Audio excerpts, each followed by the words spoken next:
Mr. Silent Channel. Kabanata 1621 hanggang 1630. Mabilis na nakalkulan ni Chenggu Dongfeng sa kanyang puso, gaano man ang pakiramdam niya na ito ay isang hukay na hinukay ni Tang Wulan para sa kanyang sarili, huminga siya, huwag isipin na maaari kang manalo sa ganitong uri ng pagsasabuatan. Malamig na ngumuso si Tang Wulan, kaya mo pa bang lumaban? Tiningnan siya ni Chenggu Dongfeng na may nakakapasong mga mata, alam niyang naloko siya. Gumamit si Tang Wulan ng maliit na figure na hindi alam kung saan siya nakalabas para talunin ang kanyang limit Daoluo, kaya hindi na siya makakapaglaro sa susunod na 2-on-2 competition. Kung ang 2-on-2 ay binibilang lamang bilang isang laro, syempre hindi ito mahalaga. Ngunit ang 2-on-2 ay 2 puntos na naiiba. Malinaw na kinalkula ni Tang Wulan ang kanyang sarili, ngunit ang paipong pagkawala na ito, hindi niya ito mabutas. Sa pagbabalik tanaw ngayon, sa mga nakaraang 1-on-1 na laban, tila natalo ang Shrek Academy ng 1 puntos, ngunit siya at si Leng Yaozu, ang dalawang Extreme Daoluo, ay naglaro na, at si Leng Yaozu ay halos kapareho ni Yali. Ay ang bagong na-promote na Ultimate Daoluo, ngunit siya ay isang 4-character Battle Armor Master. At ito ang Ultimate Daoluo ng Power Attack System. Kung makikilala niya o ni Leng Yaozu si Yali ng 1-on-1, ito ay halos win-win situation. Ngunit iniiwasan ni Shrek ang mga heavyweights. Bagamat siya at si Leng Yaozu ay nanalo sa 2 laro, hindi nila napanalunan ang Shrek ng anumang mahalagang kapangyarihan sa pakikipaglaban. At ang Shrek Academy hanggang ngayon, sino ang mga taong lumabas sa entablado? Ni Yali o ang nakatagong Long Yeo ay hindi pa lumitaw. Malinaw na kulang sila sa mga tauhan, kaya nagayos sila ng kanilang sariling paraan. Gayunpaman, kung iniisip nila na maaari silang manalo sa ganitong paraan, sila ay napakamali. Paanong napakadaling harapin ang 10,000 taon ng pagtatapos ng espiritual na pagoda? Sa pag-iisip tungkol sa mga bagay na ito ng malinaw, medyo determinado si Chenggu Dongfeng sa kanyang puso. Hindi bababasa, nangangahulugan ito na ang Shrek Academy ay walang sapat na background. Kung ano ang muling pagsilang ni Yunming, iyon ay isang biro lamang. Tinanong na niya ang banal na espiritu ng detalyado noon. Malinaw na itinuturo ng banal na espiritu na ang ganitong uri ng muling pagsilang ay ganap na imposible maliban kung ito ay kontrolado ng paninirang puri ng Diyos. Ang dakilang bagay ni Yunming ay may bakas ng kaluluwang naiwan, nakakapit sa mga kagamitan at nabubuhay. Go on, gusto kong makita, kung anong mga trick ang nasa likod mo. Habang nagsasalita, lumingon si Chenggu Dongfeng at tumingin sa kanya, Commandant. Ang ekspresyon ni Tang Wulan ay bumalik sa kalmado, at mula sa labas ay talagang imposibleng makita kung ano ang iniisip niya ngayon. Ang mga magulang at mag-aaral na nanood ng laro mula sa malayo ay nakaramdam ng kaunting hindi maipaliwanag, bakit nagkaroon ng ganoong tae ang Shrek Academy. Gayunpaman, kahit na ito ang kaso, sa kanilang mga puso, ang kasalukuyang Shrek Academy at ang Spirit Spreading Pagoda ay pantay-pantay lamang. Ang dagdag na punto ng Spirit Transmission Tower ay hindi napigilan si Shrek. Sa oras na ito, nadama ng mga magulang na ito na talagang sulit ang paglalakbay. Naglabanan ang 2 pangunahing puwersa. Kung ito ay pagbebenta ng mga tiket, hindi nila alam kung magkano ito. Libre na silang nanunood. Bagamat nagbo-broadcast din ang Soul Guide TV station, pero hindi malinaw on the spot ang live broadcast. Dahil walang paunang paghahanda, ang mga laban sa himpapawid ay maaari lamang makunan mula sa lupa. Ang kailanawan na ito ay ganap na may problema. Muling nagkaharap sina Tang Wulan at Chenggu Dongfeng, at sabay silang sumigaw ng countdown. 3, 2, 1, magsimula. 2 figure sa magkabilang panig ang agad na tumalon at lumipad sa ere. Sa mundo ng mga Soul Master, ang mga kompetisyon tulad ng 1-on-1 at 2-on-2 ay umiral na mula pa noong sinaunang panahon. Noon pa lang ang period drama ng ninuno ni Tang San, si Tang San, ang 2-on-2 competition ay pangkaraniwan na sa panahong iyon. Lalo na ang ilang mga Soul Master na may mga kasanayan sa martial soul fusion, sa ilalim ng pagtutulungan ng isa't isa, ay kadalasang makakapaglabas ng super combat effectiveness. Sa oras na ito, ang 2 matangkad na nasa katanghaliang gulang na tao na lumipad mula sa Spirit Tower ay nakakagulat na matangkad. Tumingin silang lahat sa edad na 30s. Matatag sila at maikli ang buhok na parang bakal. Ang pinaka-natatanging tampok ay ang hitsura ng 2 taong ito ay eksaktong pareho, kambal. Ang Spirit Spreading Pagoda ay hindi ibig sabihin na magtakpan. Ano ang ibig sabihin ng kambal? Nangangahulugan ito na ang posibilidad ng pagkakaroon ng mga kasanayan sa pagsasanib ng martial arts ay napakahusay. Sa pangkalahatan, hanggat ang mga kambal na Panginoon ng kaluluwa ay maaaring linangin sa isang tiyak na antas, kung gayon ang pagtutulungan ng 2 ay nakatadhana na maging napakataset, at ito ay malamang na sila ay ipinanganak na may mga kasanayan sa martial soul fusion. Nakatagpo na si Tang Wulan ng ganoong kalaban noong bata pa siya, at nagdulot ito sa kanila ng maraming problema. Sa oras na ito, nagpadala ang Spirit Swan Pagoda ng ganoong pares ng kambal, at pagkatapos tumalon ang 2, naglabas sila ng 9 na spirit ring ng sabay-sabay, 3 purple at 6 na itim, kahit na mas mahina sila kaysa sa mga naunang Spirit Masters. Ang ilan, ngunit ang kombinasyon ng kanilang kambal ay halatang may martial soul fusion skills. Kung hindi ito kwalipikadong kumatawan sa Spirit Spreading Pagoda sa labanan. Nang makita ang eksenang ito, hindi napigilan ni Tang Wulan na tumango ng palihim. Sa iba pang mga bagay, ang pundasyon ng Spirit Spreading Pagoda ay hindi maihahambing sa mga ordinaryong puwersa. Sa lahat ng mga Spirit Master na lumitaw ngayon, hindi pa nakita ni Tang Wulan ang marami sa kanila, ngunit lahat sila ay nasa title Daoluo level. Sa ordinaryong Xiao Zhangman, umiral na ang isang pinamagatang Daoluo sa angkan ng bayan. Pero sabi nga kung gaano karaming title Daoluo ang nasa Spirit Tower, natatakot ako na sila lang ang nakakaalam. Ang pag-asa sa pang-akit ng kaluluwa, sapat na sila upang kumalap ng mas makapangyarihang mga tao para sa kanilang sariling paggamit. Sa panig ng Shrek Academy, ang 2 taong umakyat sa langit ay napakalakas din, mas matibay kaysa sa kabaligtaran. Pero hindi sila kambal. Ang lalaki sa kaliwa ay napakatangkad, ang kanyang malaking kalbo na ulo ay kumikinang, at ang kanyang katawan ay puno ng kapangyarihan. Hindi maitago ng kanyang damit ang kanyang labis na kalamnan. Ang ibang tao sa tabi niya ay mas maikli lamang ng kaunti kaysa sa kanya, at siya rin ay isang napakalakas na pag-iral, na may magaspang na mukha, at ang buong tao ay nagbigay sa mga tao ng isang hindi mailarawang malakas na espiritu. Walang duda na ang dalawang ito ay ang Ontology Daoluo Erung at ang Gale Sword Demon Sima Jinchi. Dumating sila dito kasama si Tang Wulan at nanatili sa Shrek. Imposible para kay Sima Jinchi na umalis sa Tang Wulan. Naramdaman din ni Erung na wala na siyang mapupuntahan, kaya hiniling sila ni Tang Wulan na maging mga guro ng akademya. Para madagdagan ang mga tauhan ng pagtuturo ni Shrek. Ang pagiging guro ay napaka-bago sa kanilang dalawa. Hindi nila alam kung magkano ang kaya nilang gawin, pero lahat sila ay sobrang interesado dito, kaya pumayag sila. Nakipag-usap na sa kanila si Tang Wulan noon, 2-on-2, at maglalaro sila sa unang laro. Napakakaunting impormasyon tungkol sa dalawang ito sa data library ng Spirit Transmission Tower, hindi bababa sa ito ay hindi tama. Si Erung ay nag-cultivate sa Ontology Sect mula pa noong siya ay bata, at hindi lumabas hanggang matapos ang Ontology Martial Spirit ay naging mahusay, ngunit sa unang pagkakataon na sumali siya sa kompetisyon, nakilala niya si Tang Wulan, at pagkatapos ay hinanap si Tang Wulan upang manatili sa kanya. Para naman kay Sima Jinchi, ang marahas na Windsword Demon na dating nasa tuktok ng Southern Legion, ang impormasyon ay natural na mas confidential ng militar. Sa makatuwid, natural na napakakaunting impormasyon tungkol sa kanya. Sinundan niya si Tang Wulan, tulad ng sandata ni Tang Wulan, at hindi pa siya nakagawa ng anumang kamangha-manghang aksyon, at hindi siya masyadong nakakuha ng atensyon. Kahit sa huling martial arts contest, nagpakita siya sa make-up.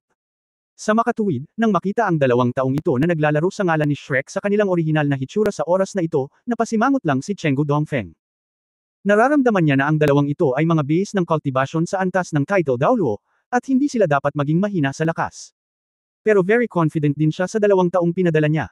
Hindi lamang 2 tao ang maaaring makipagtulungan ng patago sa labanan. Nagkatinginan sina Sima Jinchi at Erung, at saka tumalikod, pareho silang nagpapakita ng paghamak. Huwag mo akong pigilan. Sasabihin ko sa iyo. Naiinis na sabi ni Sima Jinchi. Malamig na bamantong hininga si Erung, bumaba ka, pinababa mo ako. Sapat na sa akin ang mag-isa. Ano ang magagawa ko kung haadlang ka? Ikaw lang. Ano pa ang magagawa mo maliban sa pagkakaroon ng brute force? Kung hindi dahil sa mukha ni Young Master, sa tingin mo ba gusto kitang awayin? Sagabal. Ang 2 sa kanila ay may malakas na boses, at sila ay nagtatalo habang sila ay lumilipad, nang walang anumang balak na itago ang mga ito. Hindi napigilan ni Tang Wulan sa ibaba na takpan ang kanyang mukha gamit ang kanyang mga kamay at bamantong hininga, ang 2 lalaking ito. Bakit nagsimula muli? Nag-alinlangan si Yali at sinabing, hindi mo ba sila dapat ipadala sa entablado? 2-on-2, very particular about tacit cooperation. Binigyan ni Tang Wulan si Yali ng walang magawa na tingin, pagkatapos ay marahang umiling, pagkatapos ay tumingin sa Chenggu Dongfeng sa kabilang panig, at walang sinabi. Natural na nakita ito ni Eternal Dongfeng sa kanyang mga mata. Ito ba ay acting para sa akin? Ngunit ano ang silbi? Ang nagpadala sa 2 ito ay title Daoluo, halatang wala sa kanila ang magagamit. Ngunit upang obserbahan, ang 2 taong ito ay malamang na maglalaro sa susunod na 7-7. Pagkatapos ng lahat, ang kasalukuyang 7 Shrek Monsters ay hindi dapat na upgrade sa antas ng title Daoluo. Kung wala ang pamagat na Daoluo Cultivation Base, imposibleng lumahok sa panghuling 7-on-7 na kompetisyon. Sa puntong ito, ang magkabilang panig ay umakyat sa sapat na taas. Ang 2 magkapatid sa gilid ng Chuanling Pagoda ay kambal, at sila ay identical twins, kaya magkamukha sila. Ang nakatatandang kapatid ay tinatawag na Bai House, at ang nakababatang kapatid ay tinatawag na Bai Jishan. Dalawang napakakakit-akit na pangalan, syempre, ay hindi tumutugma sa kanilang matibay na hitsura. Nang bumagal ang bilis ng pag-angat ng dalawang tao, isang tumpok ng puting pakpak ang tumubo sa likod ng bawat isa sa kanila. Lumilipad na Soul Master. At isa itong kaluluwa ng martial arts na hayop. Makikita ito ng mga karanasang manunood. Ngunit ang mas kakaiba ay ang mga pagbabago ay naganap din sa mga tuktok ng kanilang mga ulo, bawat isa ay may iisang sungay. Sa tuktok ng ulo ni Bai House ay isang gintong unicorn na ipinakita sa isang spiral na hugis, habang sa tuktok ng ulo ni Bai Jishan ay isang spiral silver unicorn, isang ginto at isang pilak na magkasalungat. May pakpak at sungay, anong klaseng espiritu ito? Para sa 2 taong ito, walang impresyon si Shrek. Malinaw na hindi ito isang kilalang spirit master sa mainland, ito ay dapat na isang pag-iral tulad ng lihim na sandata ng Spirit Spreading Tower. Ang karakter ni Aerung ay hindi kailanman nagawang suriin at bigyang pansin kung ano ang kakayahan ng kanyang kalaban. Ang kanyang paraan ng pakikipaglaban ay napakasimple, iyon ay, matapang na suntok at matapang na laban. Namamaga ang kalamnan ng kanyang katawan, at galit na umungol si Aerung. Ang katawan ay sumugod na sa tapat ng pamilya Bai na parang shooting star, at agad na binuksan ang hanay ng Wind Knife Demon na si Sima Jinchi. Ang kahulugan ng pagtutulungan. Parang isang kaaway dalawa. Kahit na ang isang karaniwang tao ay makikita na ito ay tiyak na hindi isang tugma. Paano magkakaroon ng 2-on-2 fight? Higit pa rito, ito ay ang reaksyon ni Sima Jinchi, ang Wind Knife Demon. Ito ay mas kakaiba. Nang makitang nagmamadaling lumabas si Aerung, nakapulupot ang mga braso sa dibdib, mukha siyang magandang palabas, at hindi niya sinasadyang pumunta doon. Ito ay tinatawag na 2 sa 2. Nang hindi naghihintay na mag-isip ng mabuti ang lahat, ang Ontology Daoluo at Hercules Aerung ay nakarating na sa kabilang panig, nagtaas ng malaking kamao, dumiretso kay Bai Jishan at binasag ito. Ang katawan ni Bai Jishan ay kumikislap, at siya at ang kanyang nakatatandang kapatid ay mabilis na nakatapos ng transposisyon. Sabay na lumiwanag ang puting ilaw sa kanilang dalawa. Ang nakasisilaw na gintong liwanag ay namumulaklak sa kalangitan, at sa sandaling iyon, naramdaman ng lahat na tila may isa pang araw sa kalangitan. Ang magkapatid na pamilya ng Bai ay nabalot ng malakas na liwanag na iyon sa isang iglap, at isang malawak na elemento ng liwanag ang sumabog, na marahas na tumama sa katawan ni Daoluo Aerung. Isang rung ang biglang lumipad na parang kanyan. Sa makapangyarihang katawan, hindi niya nakayanan ang atake ng kalaban. Lumipad siya ng pabaligtad ng 1 buong kilometro, na may gintong apoy sa buong katawan. Hindi maganda ang ganitong sitwasyon. Nagulat din ang Gale Sword Demon na si Sima Jinchi. Hindi siya nang ahas na magpabaya, at mabilis na pinakawala ng kanyang martial soul, at nagsimula sa Dragon Sword, na medyo kumalma. Anong uri ng martial soul ang kabaligtaran nito? Ang pag-atake ay maaaring napaka-tyrannical. Si Sima Jinchi ay napakalinaw tungkol sa lakas ni Aerung. Bagamat medyo mas malaki ang mga salita ng taong ito, kailangan pa rin niyang pag-usapan ang tungkol sa kanyang lakas at sarili niyang depensa. Sa buong Shrek Academy, kasama ang limitasyon ng Daoluo, mayroon lamang Tang Wu. Karibal siya ni Lin. Ang Ontology Daoluo ay hindi lamang katuwaan, siya ang unang taong nag-practice ng innate secret technique ng body sect sa modernong panahon. Sa ilalim ng ganitong uri ng super defensive na sitwasyon, siya ay itatapon sa hangin ng kalaban. May isip kung gaano kalakas ang atake ng kalaban. Higit pa rito, pagkatapos pumutok ang ginintoang liwanag sa Aerung, ang ginintoang liwanag ay biglang nag-introvert, mula mga 5 metro ang diametro hanggang 3 metro ang diametro. Sa sumunod na sandali, biglang lumitaw ang isang layer ng kulay pilak na kinang sa ibabaw ng gintong liwanag. Ang liwanag at anino ay kumikislap, at sa susunod na sandali, ang malaking gintong bola ng liwanag ay nakarating na kay Sima Jinchi, at direktang nakapaloob sa kanya. Mainit. Ito ang unang naramdaman ni Sima Jinchi, at nagkaroon ng malakas na atraksyon sa gintong bola ng liwanag, at hindi siya makatakas sa pamamagitan ng pagsuso sa kanyang katawan. Malakas ang kabuuan ng enerhiya nito, natatakot ako na malapit na ito sa antas ng limit Daoluo. Walang duda na ito ang martial soul fusion technique ng 2 title Daoluo. Tinanong ni Sima Jinchi ang kanyang sarili na wala siyang kapangyarihan sa pagtatanggol ni Aerung. Sa oras na ito, hindi siya nang ahas na maging malaki, at agad na inilabas ang kanyang sandata sa labanan. Ang sandata ng labanan ay mabigat at ang madilim na dilaw na sandata ng labanan ay nagbigay sa mga tao ng isang napaka-solemn na napakiramdam. Ang tailback ng dragon ay inilabas sa kanyang kamay, nang hindi gumagamit ng anumang mga kasanayan sa kaluluwa, ngunit umaasa sa pinaka-orihinal na pangunawa ng kaluluwa ng tailback, upang ipagtanggol bilang ang pagkakasala. Sa isang malambot na, poof, ang gintong pulang apoy ay nag-spray ng manipis, at agad na bumalot sa katawan ni Sima Jinchi. Sa susunod na sandali, ang isang ito ay direktang binomba at lumipad palabas. Ngunit mayroon siyang battle armor body, isang ilaw na kumikislap sa kanyang katawan. Ang apoy ay napatay, ngunit siya ay nakakaramdam din ng kaunting pagkalito. Ang gintong liwanag na globo ay muling lumiit, at ang pilak na liwanag ay muling lumitaw. Sa sandaling ito, isang malalim na dagandong ang tunog ng isang tambol. Boom, boom, boom, boom. Sa ilalim ng impluwensya ng tunog na ito, ang gintong bola ng liwanag ay halatang naapektuhan at nakapos sa lugar. Nagbibigay ng pakiramdam ng lag. Sa sumunod na sandali, si Airong, na natangay sa malayo, ay lumipad na pabalik. Ngunit hindi siya nilingan ni Sima Jinchi, at pinutol ang Dragon Sword sa kanyang kamay.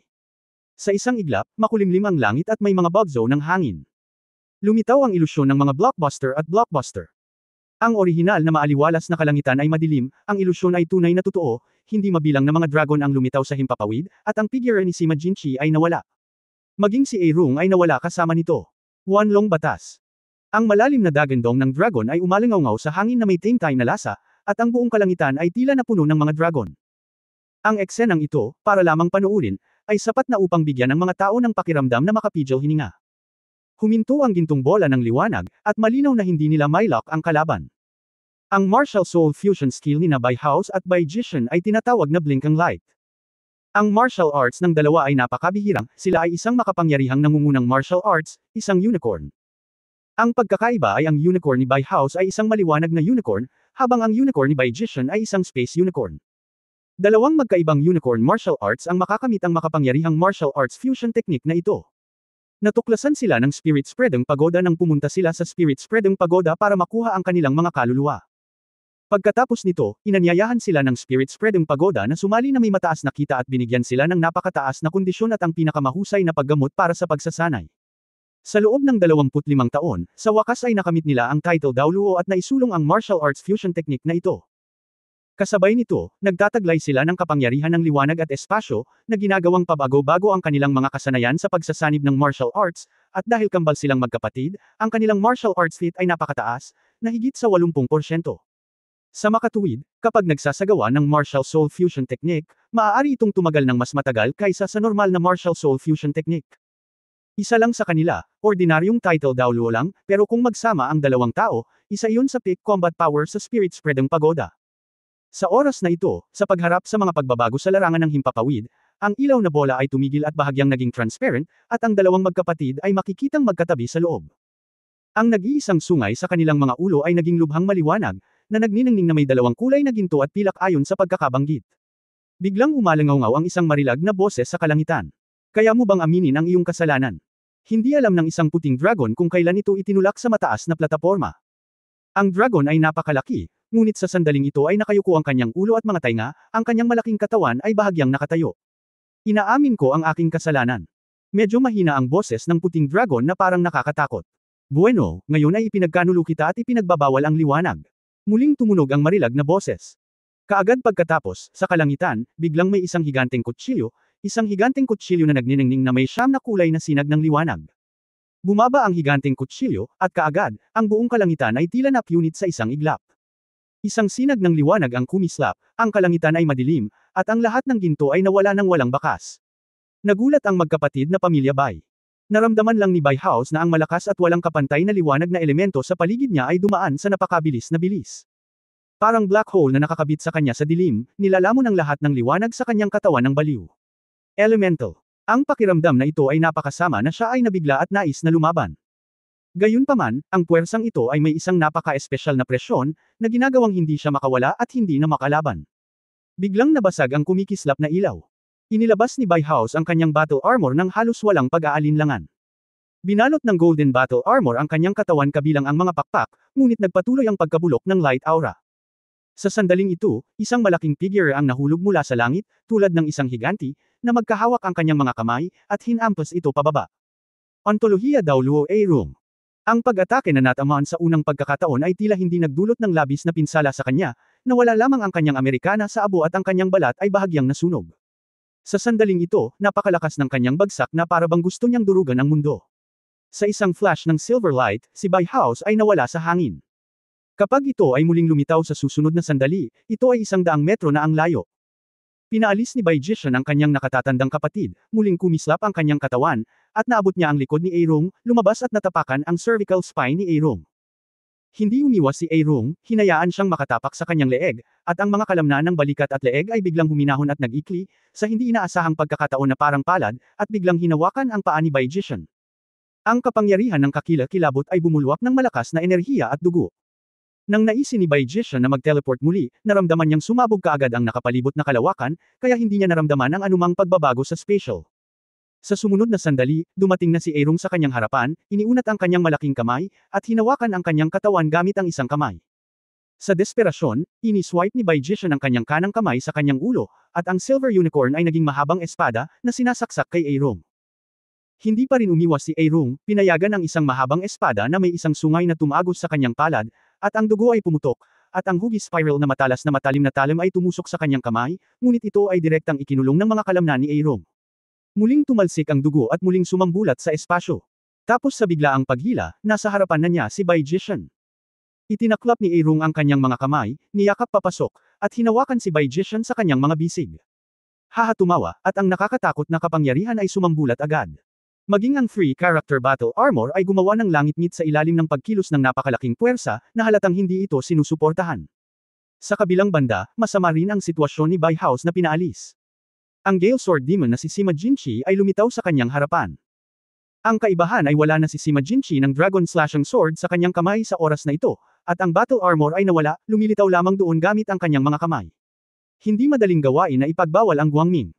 Maaari niyang ipagbawal ang anumang elemento ng attribute, ngunit nangangailangan ito ng buong integrasyon ng battle armor domain at ng Dragon Sword para magawa ito. Under normal circumstances, bihira siyang makipag-away ng ganito dahil masyado siyang pasibo. Gayunpaman, tiyak na sulit ang labanang tulad nito ngayon.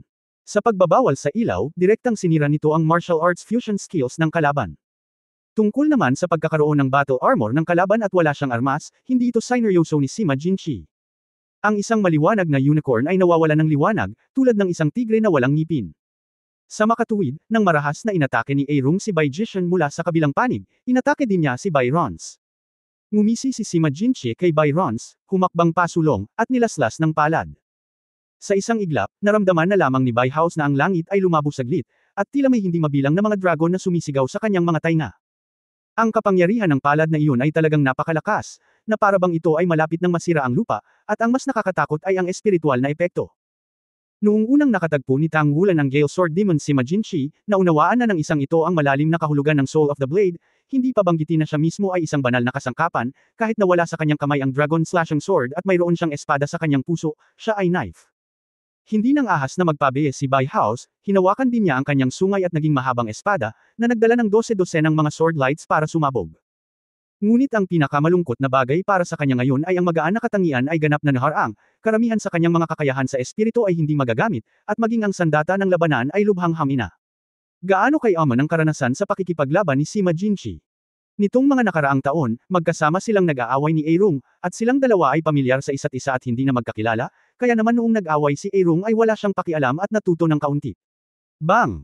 Bagamat may basbas ito ng armor ng labanan, kumpara kay Sima Jinchi, naiwan pa rin si Bai House ng walang magaan na katangian. Matapos ang banggaan, humakbang si Sima Jinchi at muling nilaslas gamit ang isang palad. Sa pagkakataong ito, naramdaman na lamang ni Bai House na biglang lumitaw sa kanyang harapan ang isang higanteng dragon. Ito ay isang patay na kulay abo na dragon, at ang dragon na iyon bigla siyang naputol ng gusto sa harap niya, at ang kanyang masamang espiritu ay kahanga-hanga. Hindi napigilan ni Bai House na mapasigaw. Sa kabilang banda, si Baijishan ay niyakap ni Aerong sa oras na ito, ang sandata ng labanan ay pumikit papasok, at nagpakawala rin ng nakakatakot na hiyaw. Pagkatapos, ang mga na-stimulate ay nagiging kalaban nila. Pupunta ako, ano ba? Ang katawan ni Daoluo Aerong ay nabitawan sa sobrang takot na parabang nakatagpo siya ng multo, at kasabay nito ang pagsabog ng kanyang figure. Sa kabilang panig, ang kanang palad ni Sima Jinchi, ang Diyos ng espada na si Daoluo, ay umabot sa gilid ng leeg ni Bai House, at maaari niyang masindak ang kalaban kung hahakbang pa siya. Ngunit huminto rin siya ng may kidlat na parabang nakatagpo siya ng mainit na patatas, at mabilis ding umatras. Bakit ang laki ng reaksyon nila? Kung wala siya, dahil sa kanilang mga kalaban, ang mga hiyawan ng dalawang magaspang na lalaki ay naging mga hiyawan ng babae. At ito ang uri ng napakataas na decibel na hiyawan. Maihahalin tulad ito sa umaangal na banshee. Nagkatinginan sina Sima Jinchi at Aerong, at pareho silang nakaramdam ng kakaiba. Sa sandaling ito, nagkaroon ng biglaang pagkabigla sa kalangitan, at pagkatapos ay bumagsak ang sinag ng liwanag mula sa langit at bumalot kay Sima Jinchi, na kanyang sandata sa pakikipaglaban. Kaagad pagkatapos, bumalik din ang Dragon Blade. Hindi maganda. Sumigaw si Sima Jinchi, "Bilisan mo." Pero huli na. Ang pinigilan na pagbabawal sa Guangming ay biglang naglaho, halos ganap na katutubo, kaagad na ipinadala ni Bai Jishan ang kanyang nakatatandang kapatid sa kanyang tabi, at ang dalawa ay agad na nagsanib sa isa. Muling lumitaw ang malaking gintong bola ng liwanag. At sa pagkakataong ito, kumikislap ang ilaw, at nagalit ako. Isang malaking sinag ng liwanag na may diameter na mahigit 5 metro ang unang tumama kay Airong. Ito ay mas malakas kaysa sa isa sa simula, dahil sa oras na ito ay inilabas sa isang battle armor, hindi pa banggitin ito. Ang daming galit. Sa isang sigaw, sumabog si Airong ng mahigit 1 kilometro sa isang iglap. Sa sumunod na sandali, nag-teleport ang bola ng liwanag, at isang malaking after-image ang biglang lumitaw sa kalangitan.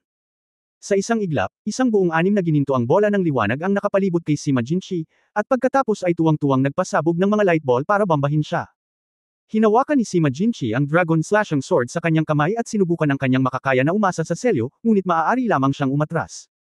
Ang 6 na globo ng liwanag ay biglang nagsanib sa isa, at ang nakakatakot na serye ng mga pagsabog ay halos may kapangyarihan ng isang level 9 fixed-mounted soul-guided shell, at ang langit na sumabog sa himpapawid ay naging ginto. Isang figure ang nahulog mula sa langit, nahulog sa lupa na parang punit na sako. Kumislap ang figure ni Tang Wulan at ibinaba siya. Si Sima Jinchi, na nasa kanyang mga kamay, ay nasa laro na ng galit, dumudugo mula sa kanyang 7 butas, at ang 3 karakter na sandata sa labanan sa kanyang katawan ay nakakalat din, na nagpapakita kung gaano kakilakilabot ang pag-atake na dumaan sa kanya noon. Bahagyang sumulyap si Sima Jinchi kay Tang Wulan, at kumaibot ang mga sulok ng kanyang bibig, mga babae sila. Pagkasabi nito ay tumagilid ang ulo niya at nahimatay. Nabalot na ang Holy Light Technique ng Holy Spirit Daoluo, at sa gitna ng hangin, isa pang sigaw ang tumunog, sumuko na ako, kaya ang mabubuting lalaki ay hindi nakikipag-away sa mga babae, Bang! Mayroong hindi regular na malaking font sa lupa, na siyang figure ng katawan na Daoluo Airong. Si Tang Wulan na nanood ng eksenang ito ay hindi napigil ang matigilan. Ano ang nangyari sa kanya, paano siya medyo hindi maintindihan? Si Sima Jinchi ay ibinigay sa banal na espiritu Daoluo para gamutin, nagmadali siyang pumunta sa hukay na nabasag, at hinayla palabas si Airong mula sa loob. Tunay na mas malakas ang kakayahan ni Airong laban sa pag-atake, ngunit ang hitsura ng sandata ng labanan ay medyo madilim din, at maraming mga butik sa kanyang katawan na nasusunog. Sandaling natahimik si Tang Wulan, "Kuya, ano ang sitwasyon mo?" Tumingin si Airong kay Tang Wulan, ang kanyang mga mata ay puno ng kawalan ng kakayahan, iniisip ko lang, paano ang isang babae ay magmumukhang napakapangit, at pagkatapos ay niyakap ko pa siya. Suka. Talagang gustong itulak siya ni Tang Wulan pabalik sa hukay, nang talagang iniisip niya ito. Tinatayang magkatulad si Sima Jinchi at ang kanyang mga iniisip. 2-on-2, sa unang laro, nanalo ang Chuanling Academy. Ngunit sa pagkakataong ito, natalo si Shrek nang hindi maipaliwanag. Nang ganap na napigilan ang kalaban at madaling maabot ang tagumpay, talagang natalo siya ng ganito, at si Sima Jinchi ay nasugatan din ng gusto, at halatang imposibleng maglaro sa likod. Ano ang tawag dito? Ito ang orihinal na ambisyon ni Tang Wulan na manalo. Ano man ang hitsura, sina Sima Jinchi at Airong ay nagtatalo, ngunit sa katunayan ay matagal na silang naglilinang, at mayroon silang mabuting pagkakaunawaan sa isa't isa. Ano man ang kanilang sabihin, ang pagtutulungan ay hindi magiging masama. Maaari itong lituhin ang kalaban, ngunit maaari ring kumpletuhin ang isang mahusay na kooperasyon sa isang kritikal na oras. Higit pa rito, pareho silang may super Daoluo na lakas, at sa mga tuntunin ng individual na paglilinang, sila ay mas mahusay kaysa sa iba pang ilang Shrek 7 Devils. Kakaiba rin ang ekspresyon ni Chenggu Dongfeng sa sandaling ito. Nang aiba ng light element attribute ni Bai House, nagdilim ang kanyang mga mata, at sigurado rin siyang mananalo sa larong ito. Alam na alam niya kung gaano kalakas ang nagniningning na martial soul fusion na mga kasanayan, at talagang malapit na siya sa limitasyon ng antas ng Daoluo, at mapipilitan lang niya ang mga ito na ubusin ang kapangyarihan ng kaluluwa kapag nakasalubong niya sila. Kapag ang cultivation base ng dalawang magkapatid na babae ay makapasok sa Super Daoluo, ang kanilang martial arts fusion ay talagang asenso sa limitasyon ng antas ng Daoluo. Sa oras na iyon, sila ay magiging isa sa mga dakilang killer ng Spirit Tower. Ngunit sino ang mag-aakala na ang kalaban ay may kakayahan na ipagbawal ang ilaw, at ang pagbabawal ay lubos na masinsina na ang mga kapatid na babae na nasira sa kasanayan sa martial soul fusion ay magkakaroon ng mas mahinang pagiging epektibo sa labanan. Halos lahat ng aktwal nilang pakikipaglaban ay na-practice sa state of martial arts fusion skills, at nakakalungkot na nabigo sila ng ganito. Ngunit sino ang nakakaalam, ang estilo ng pagpipinta ay biglang nagbago, at pagkatapos ng dalawang hiyawan, nabaligtad ang kinalabasan. Bagamat nanalo ang laro, maging ang walang hanggang Dongfeng ay hindi masyadong masaya. Kakaiba talaga ang panalong ito. Si Bai House at Bai Jishan ay bumaba mula sa langit at lumapag sa harap ng walang hanggang silangan na hangin, Tower Master. Medyo awkward ang boses nila, at parang babae pa rin. Halos lahat ng nasa Spirit Transmission Tower na nakatayo sa tabi ni Chenggu Dongfeng ay umurong ng kalahating hakbang. Gaya nga ng sinabi ni Airong, dalawang lalaki ang magaspang ang itsura, pero babae ang boses, at medyo maganda. Ito ay talagang isang pakiramdam ng contradiction. Ang mga talukap ni Chenggu Dongfeng ay kumaibot, at sinabing, maganda ang iyong ginagawa. Pumunta ka sa likod at magpahinga muna. Oo. Bumalik sa katinoan si Bai House at sinulyapan si Sima Jinchi, na nahimete sa kabilang banda, habang si Bai Jishan ay tumingin kay Airong. Sa kabutihang palad, si Sima Jinchi ay nawala ng malay kahit papaano, ngunit nang makita ni Airong ang nakaw na sulyap sa magaspang na mukha ni Bai Jishan, iminulat niya ang kanyang mga mata at nahimete, ngunit hindi niya alam kung hinimete siya o peke. Si Tang Wulan, na nakahawak kay Airong, ay halos gustong sampelan ang kanyang kalbo na ulo, at ulong, stupid brother, can't you tell? They have makeup on, they don't look like that. It should be a biography. Para mapagtakpan ang kanilang orihinal na anyo, ang Spirit Tower ay gagamitin bilang killer sa hinaharap. Biglang iminulat muli ng isang rung ang kanyang mga mata, at gulat na tumingin sa kabilang panig, talaga. Pinaikit ni Tang Wulan ang kanyang mga mata, kailangan ko bang magsinungaling sa iyo? Sabihin mo sa akin ang tungkol sa inyong dalawa.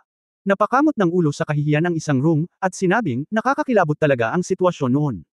Sisihin ko si Sima Jinchi, handa na akong gawin ulit. Sino ang nakakaalam na nasira ang kanyang pagbabawal sa kalokohan? Kung hindi, hindi tayo matatalo. Sayang, siya. Utot ka. Si Sima Jinchi ay nagising sa sandaling ito sa ilalim ng paggamot ng banal na espiritu Daoluo, at narinig na si Airong ay muling itim ang kanyang sarili, at biglang tumigil sa pagpalo. Bakit ako umutot?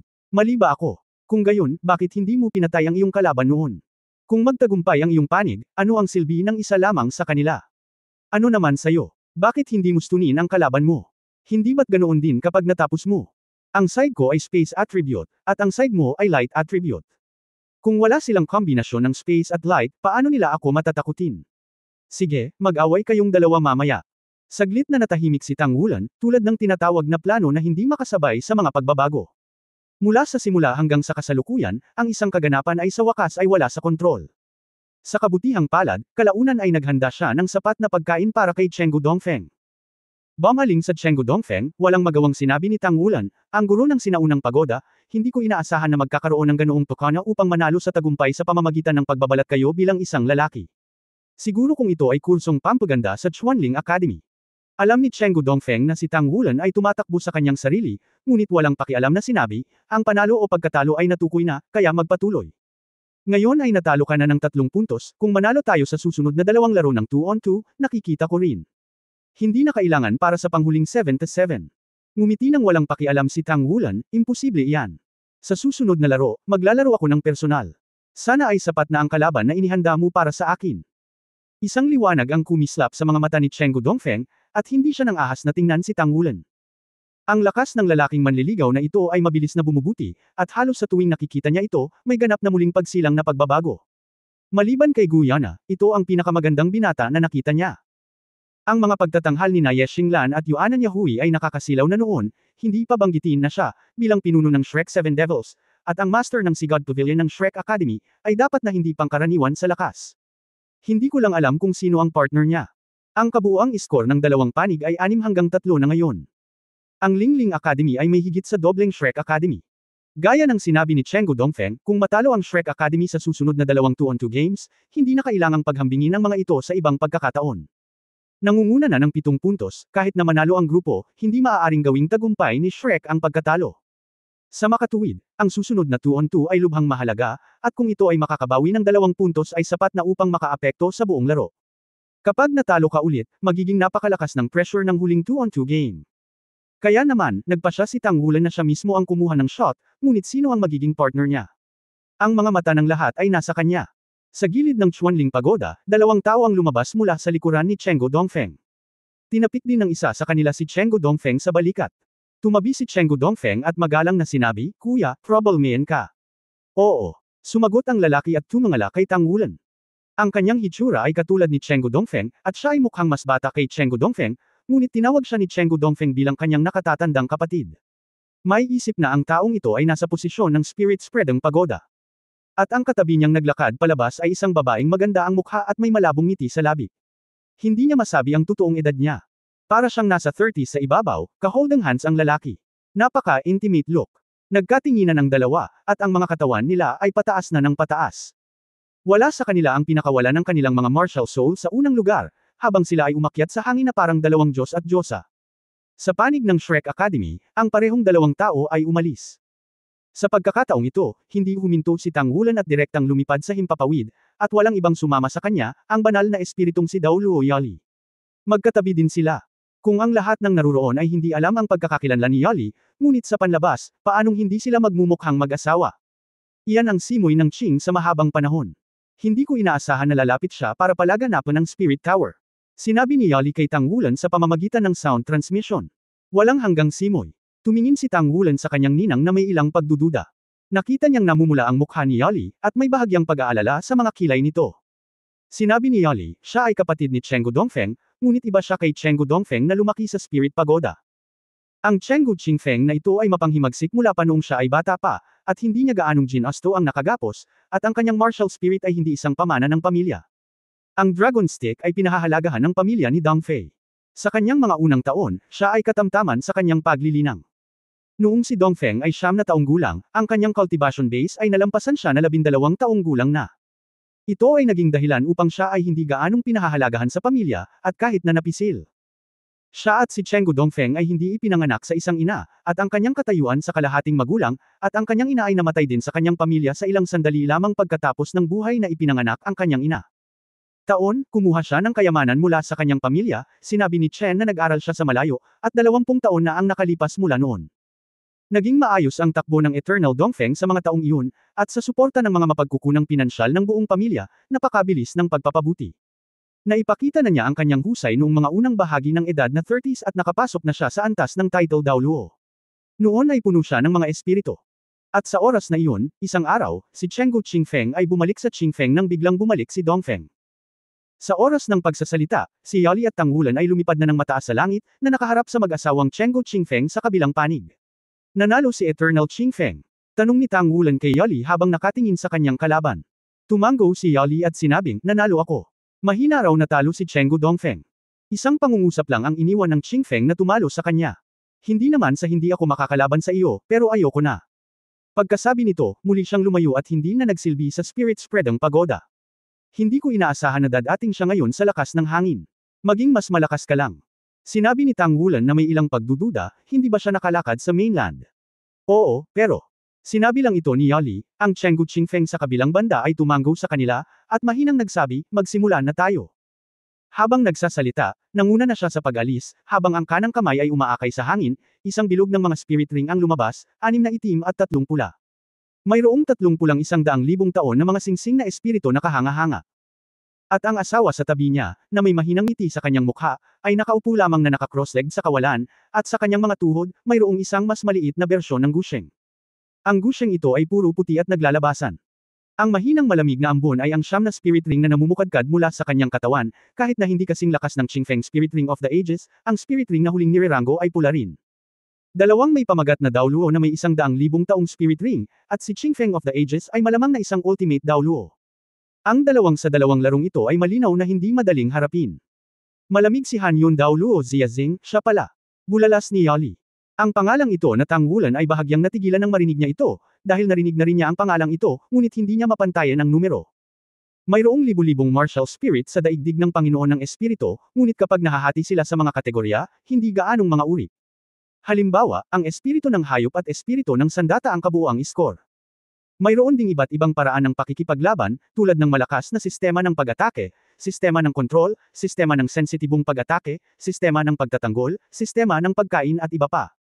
Kabilang sa mga ito ay isang klasipikasyon na tinatawag na Sonic Martial Arts. Ito ay isang maliit na kategorya, dahil ang bilang ng mga masters ng kaluluwa ng ganitong uri ay medyo bihira. Ang dahilan kung bakit narinig ni Tang Wulan ang Han Yun Dao Luo na ito ay dahil sa mga talaan ng Shrek Academy, ito ay tinatawag na Contemporary Sound Wave. Ang unang Soul Master Class. Ang malamig na rhyme na gusheng ay may kapangyarihang yumanig sa langit at lupa, at ang tunog ay magulo sa kalangitan. Isa rin itong dakilang kapangyarihan na sikat sa loob ng ilang dekada. Walang limitasyon, o hindi bababa sa powerhouse ng antas ng Super Dao Luo. Ilang dekada na rin itong tahimik, at hindi ko inaasahang lilito dito bigla ngayon, at kinakatawan pa rin ito ang Spirit Spreading Pagoda. Ang background ng Spirit Spreading Pagoda ay mas mayaman kaysa sa inaakala. Ang kombinasyon ni Han Yun Dao Luo at ang walang hanggang simoy ng hangin sa kanyang harapan ay tiyak na mailalarawan bilang horror. Sa palad na itinaas ni Qingfeng, isang itim na liwanag ang kumislap, at isang payat na sandata ang lumitaw sa kanyang palad. Isa itong malaking pininturahan na square halberd. Ito ay katulad ng laki sa ginintoang trident ni Tang Wulan, maliban na mayroon itong ibang estilo. Ang trident ay may tatlong matalas na talam, at ang kanyang buong katawan ay napakaitim, na naglalabas ng lilang itim na liwanag. Ang nahihilo na pininturahan na Fang Chanji ay may talam ng buwan sa bawat gilid ng pangunahing talam, na mukhang napakakapal. Ang Purgatory Halberd ng Qingfeng, ang kanyang titulo ay Purgatorio Daoluo. Mabilis na pinaalalahanan ni Yali si Tang Wulan. Okay. Sumang-ayon lang si Tang Wulan. Biglang nagdilim ang lahat sa paligid. Ito ay hindi isang visual na sensasyon, ngunit isang espiritual, na parang kahit na ang dagat ng espiritu ay nagbago sa sandaling ito. Dumidilim na. Sa susunod na sandali, isang napakabigat na hininga ang dumating na sa kanyang harapan, at binaril ito ni Qingfeng. Purgatorio Daoluo, ang unang espiritong kakayahan, pagpatay sa madilim na gabi. Si Tang Wulan ay nahulog sa isang panandaliang pagkabulag ng pangunawa, at ang kalaban ay nagawang isama ang kanyang espiritual na paglilinang sa kanyang mga kakayahan sa kaluluwa, at naapektuhan niya ang konkretong antas ng pag-iisip, na sapat na upang patunayan na ang espiritual na paglilinang ng kalaban ay hindi kailanman mas mababa sa kanya. Oo naman, kakaunti pa rin ang mga fluke na bagay sa mundong ito, itong Qingfeng of the Ages ay talagang isang limitasyon sa antas ng paglilinang ng Daoluo. Ding! Isang malutong na huni ang tumunog, at kasabay nito, ang kaunting liwanag ay namumulaklak sa kadiliman, na nagsiwalat muli ng lahat sa labas ng mundo. Si Tang Wulan ay walang tigil na lumipad sa hangin, at ang gininto ang dragon na sibat ay inilagay sa Purgatoryong Halberd at itinaboy ito palayo. Siya na nasa ere ay ganap na naiiba. Hindi siya napaatras ng biglaang pag-atake ng kalaban. Isang kakaibang kulay ang kumislap sa ilalim ng mga mata ni Qingfeng. Sa paligid ng kanyang katawan, isang lila itim na liwanag ang biglang lumitaw na may paghiging dulot ng resonance. Pagkatapos, nabitawan ang Purgatory Halberd light sa kanyang kamay, at agad itong tumawid, at biglang dumating ang isang purple-black light blade. Purgatorio Daoluo, ang pangalawang kakayahan ng espiritu, Nether Slash. Ang hiwa na ito ay tila napakasimple, at ang saklaw na lugar ay sumasakop lamang sa Tang Wulan, ngunit ito ay nagbigay kay Tang Wulan ng isang pakiramdam ng matinding panganib. Agad na umatras ang katawan, taglay ang mga kaliskis ng gintong dragon, at ginamit ang katawan ng ginintoang dragon, ang bilis ay tumaas ng husto, at isang golden ripple ang sumabog sa kanyang katawan, umaasa sa pagsabog ng gintong dragon upang maalis ang lock ng kalaban at maiwasan ang ganitong uri ng Nether Slash. Kasabay nito, ang ginintoang dragon na sibat ni Tang Wulan ay nanginginig, umiindayog ang libu-libong golden spear lights, na sumasakop sa Purgatorio Daoluo. Libu-libong puntos. Si Tang Wulan ay mayroon ding titulong Spear God. Sa napakaraming taon, ang paggamit ng mga sibat ay umabot na sa antas ng talino. Sa oras na ito, pumunta ako dito sa aking mga kamay, at itinuro ni Chenfo na mayroon ding isang sinaunang clumsy na aura, na parang ang mga antelope na nakasabit na sungay ay hindi matatagpuan ng walang bakas ng paputok. Para bang ang liwanag ng sibat ay dapat lumitaw doon, dapat itong pinagsama sa langit at lupa. Ang langit at ang tao ay iisa. Ang kaharian na ito ay lubhang mahalaga sa sinumang Panginoon ng kaluluwa, ngunit naabot na ito ni Tang Wulan. Bilang patron ng eroplano, nais niyang maabot ang antas ng pagkakaisa ng kalikasan at ang tao ay talagang mas madali kaysa sa ibang tao. Keng. Sa sandaling ito, isang malutong na tunog ang biglang tumunog. Naramdaman lang ni Tang Wulan na parang nabuhusan siya ng tubig na yelo mula ulo hanggang paa. Ang buong tao ay tila naging transparent sa isang iglap, ngunit siya rin ay nahuhuli. Itinuro lamang ni Chenfo si Chenfo, ngunit biglang nawala ang direksyon nito. Ang purple-black Purgatory Halberd ay lumabas sa liwanag, at ito ay umabot sa dibdib ni Tang Wulan sa isang iglap. Bagamat hindi naabala si Tang Wulan, ang Golden Dragon Spear ay hinawakan ng magkabilang kamay at biglang hamarang pataas. Kasabay nito, ang bawat sukat ng katawan ng gintong dragon sa kanyang katawan ay naging mikantab na parang salamin. Ang pangalawang espiritu ng Golden Dragon King, Golden Dragon Overlord. Dang! Umatras si Tang Wulan bilang tugon. Ang Purgatoryong Halberd ay na-rebound din ng Golden Dragon Spear. Ngunit sa sandaling siya ay pinutol ng kanyang kalaban, naramdaman na lamang ni Tang Wulan na parang lalabas na ang kanyang kaluluwa sa kanyang katawan, at isang hindi maipaliwanag na pakiramdam ng hindi komportable na pakiramdam ang sumunod. Ang Purgatoryong Daoluo Qingfeng ay gumamit ng Netherworld Slash sa loob ng mahabang panahon. Matapos matamaan, naunawaan ni Tang Wulan kung gaano katakot ang pag-atake ng kalaban. Matapos matamaan ng Don't Nether Slash, naramdaman niyang humiwalay na ang kanyang kaluluwa sa kanyang katawan. Bagamat napipigilan pa ang kanyang katawan, tila nawala ng kontrol ang kanyang kaluluwa sa kanyang katawan, na parang lumulutang sa kanyang katawan. Ito ay isang dobleng pag-atake ng kanyang katawan at espiritu, at talagang hindi niya ito kayang harapin ng direkta. Kung ang isa ay tamaan muli, sa sandaling ang nakalantad na kaluluwa ay malubhang nasugatan, malamang na hindi ito kasing simple ng pananakit sa pinanggalingan. Si Qingfeng ay parehong nagulat sa kapangyarihan ni Tang Wulan. Ang kanyang Nether Slash ay talagang pumangalawa, ngunit tulad ng Yangchun Baekzo ni Lan Muzi, ito ang kanyang pangunahing kakayahan sa espiritu. Kapag naalis na ang kaluluwa ng kalaban, ang anumang kasunod na pag-atake ay madodoble ang pinsala sa kalaban. Kasabay nito, ang mabigat na bigat ng Nether Slash ay isang mabangis na pag-atake na nagpalapot sa lahat ng kanyang sariling lakas at kapangyarihan ng kaluluwa. Hindi niya alam kung ilang kalaban na ang nakaharap niya, ni hindi niya napigilan. Ngunit hindi lamang ito hinarang ni Tang Wulan, ngunit mula sa kanyang mahabang sibat, na mas payat kaysa sa sarili niyang purgatoryong halberd, ay nagpadala pa ng napakalakas na counter-shock.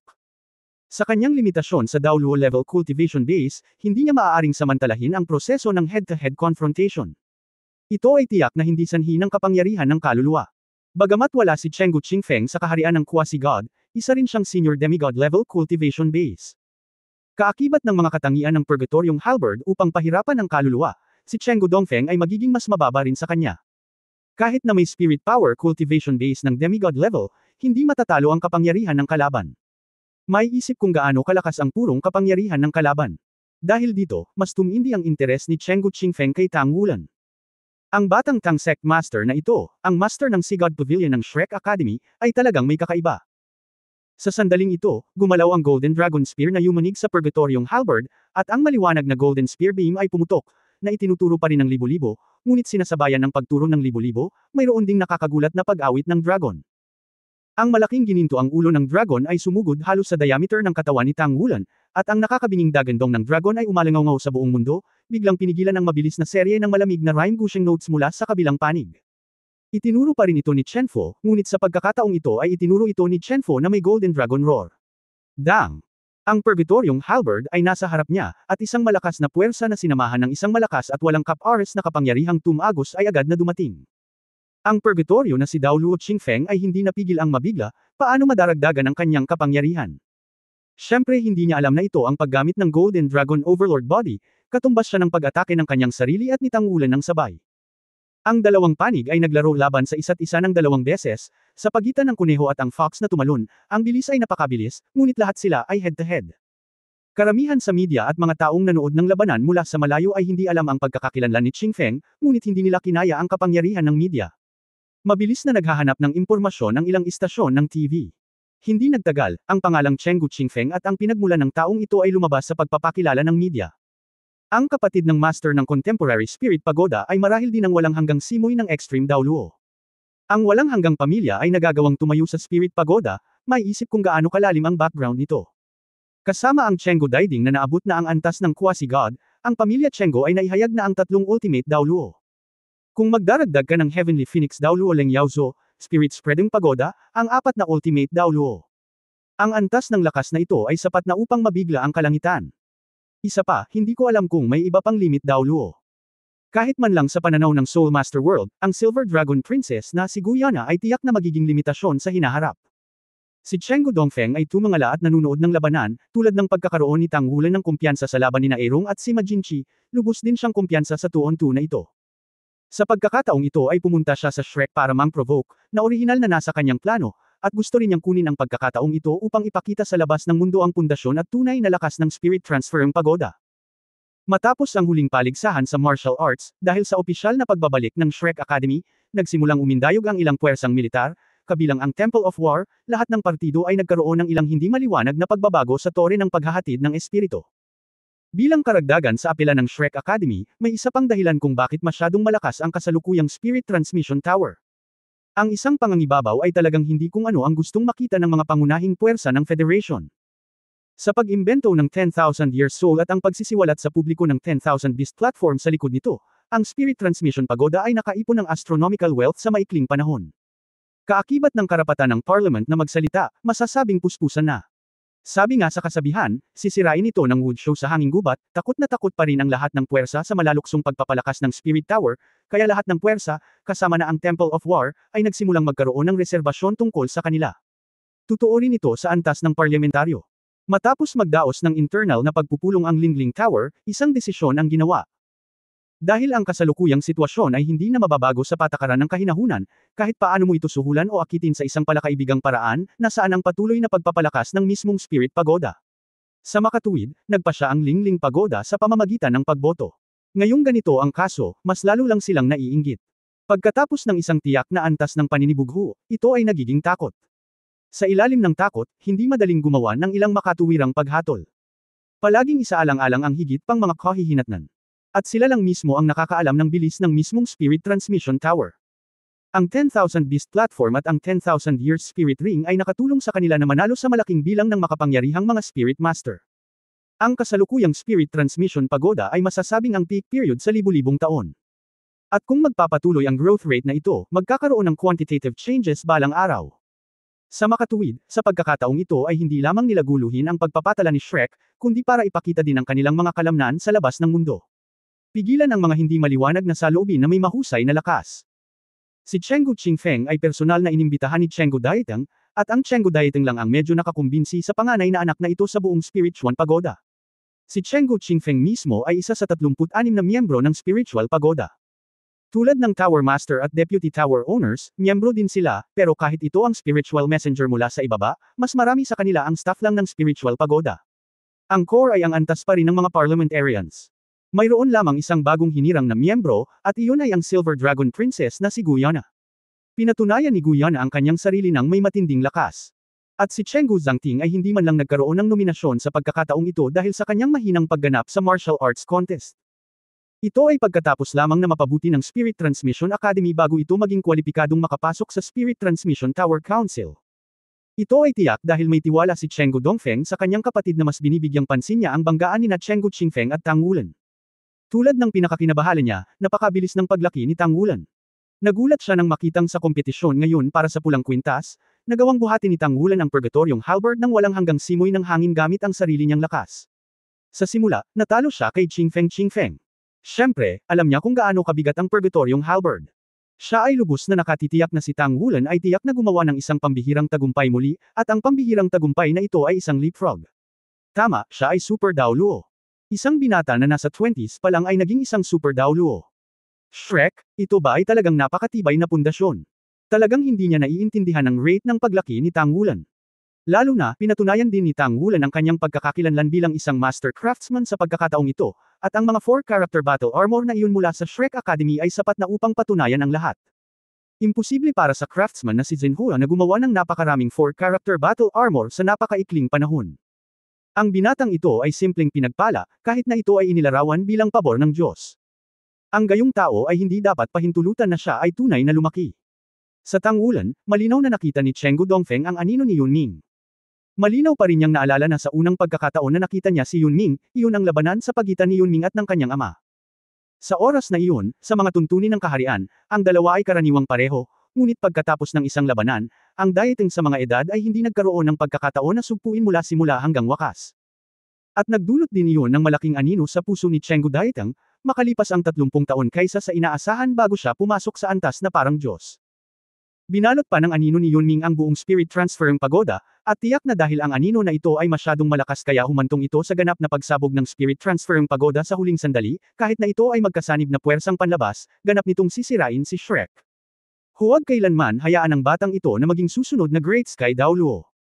Nalantad sa kanyang mga mata ang pagpatay na hangarin ni Chenggu Dongfeng, at iniisip na niya kung ano ang kanyang gagawin para harapin si Tang Wulan pagkatapos niyang durugan si Shrek sa pagkakataong ito. Ang pinaka-nakakatakot na bagay kay Tang Wulan ay hindi ang kanyang lakas, ngunit ang kanyang Master Craftsman level.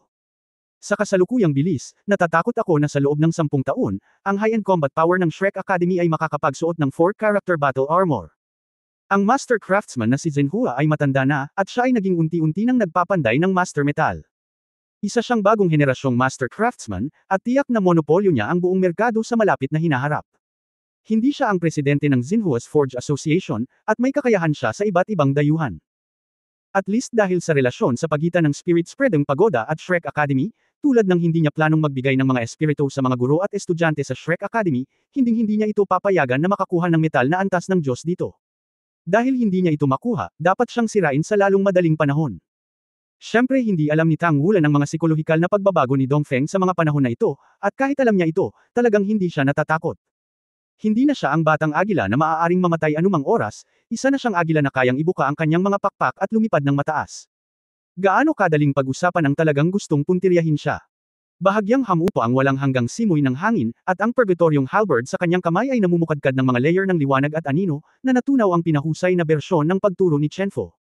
Sa sandaling ito, isang malamig na kanta ng Gusheng ang tumunog. Ang pag-ungol ng gintong dragon ni Tang Wulan ay maaari lamang tumagal ng maikling panahon, ngunit ang Gusheng song na ito ay maaaring walang katapusan. Binibigyang diin ni Gusheng ang pagiging sonorous. Ang matunog at makapangyarihang mga note ng Gusheng ay parang mga sandata, na may dalang malamig na lamig, humahanggos patungo kay Tang Wulan mula sa lahat ng direksyon, na nakakaapekto sa kanyang espiritu at mga galaw. Bagamat walang aktwal na pag-atake, ang pagpigil sa kanya ay seryoso na. Gayunpaman, ang kakaiba ay mula sa simula hanggang sa wakas, ang banal na espiritu na si Dao Luoyali, na nakatayo sa hindi kalayuan sa likuran ni Tang Wulan, ay hindi kumilos. Nakasuspend lang sa mid-air at nanood ng tahimik. Ginawa nitong 1-on-2 ang 2-on-2 competition, at ito pa rin ang kaso na ang kalaban ay may extreme Dao Luo. Itinaas ng purgatoryong halberd ang kanyang ulo, at ang mga mata ni Qingfeng ay kumislap na may malungkot na kulay. Siyempre nalaman din niya na hindi ginawa ni Yali. Hahayaan ba niya itong super Dao Luo level na bata na harapin isa-isa ang kanyang mag-asawa? Isang ulap ng lilang itim na liwanag ang lumabas mula sa purgatoryong halberd, na nagre-render sa walang hanggang Qingfeng na buong tao na purple-black, at sumunod si Nether Slash sa isa't isa, na 3 beses na mas malaki kaysa sa naunang saklaw. Ang lilang glow ay sumabog sa isang fan. Ang hugis ay sumasakop sa Tang Wulan. Naitaboy ni Tang Wulan ang kanyang kalaban sa punto ng 1,000 lalaki noon, at pagkatapos ay hinailan niya pabalik ang kanyang kaluluwa. Hindi na niya gustong hawakan muli itong Nether Slash. Sa partikular, malinaw niyang naramdaman na ang mga pag-atake ni Han Yun Gusheng sa espiritu at kaluluwa ay napakalakas, at kapag ang kanyang kaluluwa ay nahiwalay, malamang na ito ay na-freeze ng kabilang partido. Lumulutang sa likod ng kanyang katawan, muli niyang pinakawala ng Golden Dragon Blast, na nagbabalak na makawala sa atake ng kalaban. Sa sandaling ito, biglang nagbago ang tunog ng Gusheng. Naging maaliwalas ang kalangitan, at biglang naramdaman ni Tang Wulan na kaya niyang kontrolin ang kanyang sarili, at ang hangin na nagdadala sa kanyang katawan ay biglang naglaho, at ang kanyang katawan ay agad na bumagsak. Han Yun Dao Luo, Han Yun Gusheng, ang ika-4 na kakayahan ng espiritu, vacuum lead. Paano mo mapapatatag ang iyong katawan sa panahon ng paglipad sa isang lugar na agad na naging vacuum? Ang biglaang pagbabagong ito ang naging dahilan upang agad na nasira ang ideya ni Tang Wulan na umatras. Bagaman ginamit niya ang hininga ng anak ng kalikasan upang gumuhit ng hangin at kontrolin ang kanyang katawan sa unang pagkakataon, hindi pa rin maiiwasan ang Nether Slash. Hindi ko alam kung ilang beses na natupad ang ganitong pagtutulungan sa pagitan ng Qingfeng at Han Yun Dao Luo, napakaganda ng pagtutulungan. Hindi man lang binigyan ni Tang Wulan ng anumang pagkakataon si Tang Wulan. Ang Nether Slash sa pagkakataong ito ay sumabog sa ilalim ng pagtaas ng ikatlong espiritu ng Purgatory Halberd na kakayahan ng Purgatory Fury, at ang lakas ng pag-atake ay mas malakas pa, hindi ko alam kung magkano. Sa sandaling ito, ang hangin ay biglang lumiit ng bahagya, at ang oras ay tila huminto saglit. Bumalik ang lahat sa estado noong 1 segundo ang nakalipas. Iyon ang sandali kung kailan hindi na ipadala ang vacuum, katatapos lang ni Chenggu Qingfeng sa Purgatoryong galit, at hindi pa iwinagayway si Nether Slash. Muling sumambulat ang dagandong ng gintong dragon. Ang walang hanggang silangan na hangin sa kabilang panig ay natigilan, at ang vacuum ni Han Yun Dao Luo sa di kalayuan ay mapurol din. Sinasamantala ang panandaliang agwat na ito, ang mga pakpak ng Golden Dragon ay pumapalpak sa likod ni Tang Wulan, at ang kanyang katawan ay bumaril. Baliktad ng oras. Espiritual na kaharian. Umaasa sa mahiwagang epekto ng espiritual na kaharian, sa wakas ay naiwasan niya ang halos nakamamatay na suntok na ito, ngunit si Tang Wulan ay nanlamig din sa kanyang likuran, at talagang hindi ito kayang harapin ni Ultimate Dao Luo ng ganoon kadali. Masyadong malakas ang attack power ng kalaban. Sa sumunod na sandali, dumaan si Nether Slash sa kinaroroonan niya noon, at sumabog din ang vacuum eruption sa lugar na iyon, ngunit sa wakas ay nabigong matakpan ang kanyang katawan. Ito ang pagbaliktad ng oras at espasyo. Ito ay kawili-wili. Sa ilalim ng bahagyang pagsisimula ng walang hanggang simoy, may medyo kawili-wiling lasa sa kanyang mga mata. Siya ay isang napakalakas na tao, mula pagkabata hanggang sa karamihan ng oras. Ang mga tagalabas ay nakakaalam lamang na siya ay hindi kasama sa pamilya, ngunit hindi nila alam na siya ay umatras at ayaw makipag-usap sa mga tao. Sa katunayan, napakabuti pa rin niya sa kanya sa paglipas ng panahon. Pagkatapos ng lahat, ay ang panganay na anak na lalaki, kahit na si Wan ay hindi isang panlong Kojal, siya ay isang makapangyarihang Wan Purgatory Halberd na ipinasa mula sa matriarchal line. Ngunit si Chenggu Qingfeng mismo ay hindi tinanggap ang damdamin ng kanyang ama, dahil labis siyang naiinis sa napakaraming babae ng kanyang ama. Maya-maya, umalis siya dahil masyadong magaling si Chenggu Dongfeng. Noong bata pa siya, ang kanyang talento ay talagang mas mababa kaysa kay Chenggu Dongfeng. Napaka-competitive niya at hindi niya matanggap ang katotohanang mababa siya sa kanyang nakababatang kapatid, kaya't napakalayo niya. Pagkatapos ng ilang pakikipagsapalaran, bumalik siya sa pamilya.